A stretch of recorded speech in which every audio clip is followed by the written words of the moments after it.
everyone, I'm Ivy Galindo, and in this video I'll share to you my reflection for my prelim examination. And the first reflection that I'll share to you in this video is all about the pre-16th century Philippines reading materials. So the topic are less in the pre-16th century Philippines about the reading materials and new species of Homo in the late Pleistocene of the Philippines. So there is a new species of Homo appear in the late Pleistocene of the Philippines, and they were called hominids. They were specifically living in the island of Southeast Asia, and they were always problematic about their lack of well-dated human remains.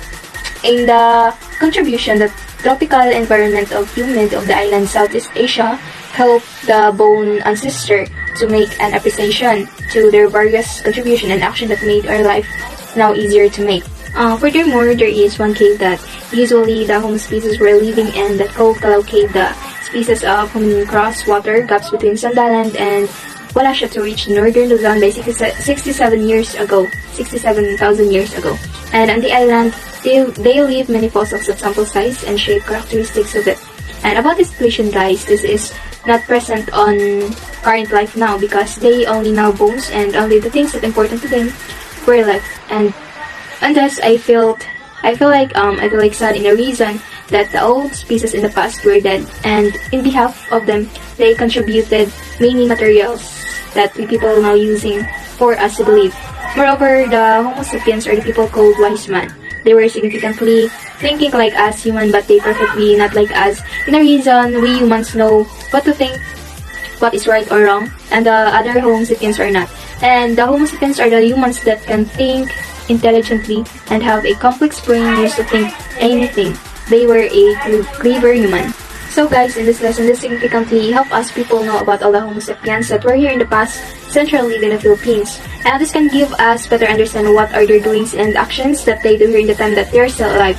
And their fossils or bones that considering they live in this country, all the bones and fossils that they are left are still now a historical things that signifies our old history people living in this country. And also, having this knowledge, this can help me and us people being knowledgeable and about all the species of living here in the Philippines in the past years and centuries, in the time that we all people are not yet have been born.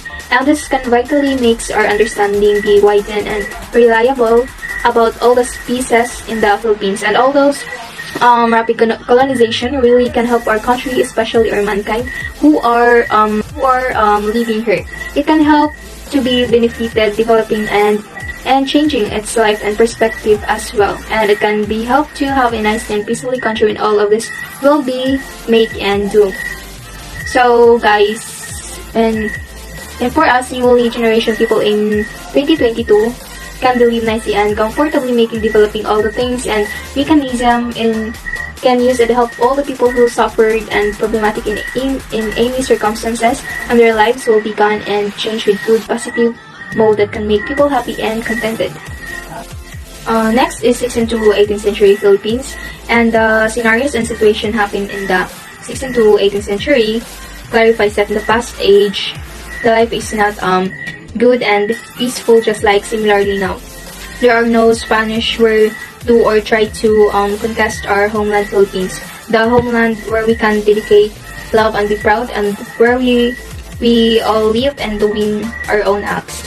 And fortunately, we are all people have been blessed at the same time. In a reason, we have good life and good different jobs that can make us still live in this world. And also for us, all people can live wonderfully and extremely comfortable. For it, we need to strike harder and have determination on every actions that we do that we can benefit about it, making us to enjoy our life as we are still living in this world. And now we're moving on to the 19th century Philippines. The situation and scenarios about the 19th century in the Philippines can vitally help us individuals, especially as Filipinos, in a reason this is the history of where we've been living and moving freely on our own. This can give us a better understanding about what is the past 19th century in life of our country, and about the hardships, struggles, darkest time, unfairness, and injustice happened in the past. The significantly having reading this can change our thoughts and mind about the past 19th century. That at the same time we can also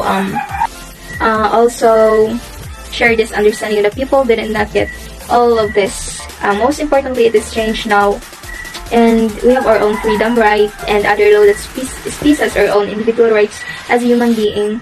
That in the truth, this is the most powerful weapon for us to express our thought, ideas, and opinion about the country we live in. A way our government will give it, an action will do it for us to be satisfied and be happy because our ideas have been happened and acted. That's all, everyone. So when we talk about history, the existence and presence of historian is there. It has always been known as a study of past. History serves as a guide of every Filipino for present and future plans. And learning history can unite as one and mold us to be responsible Filipino citizens. Thank you.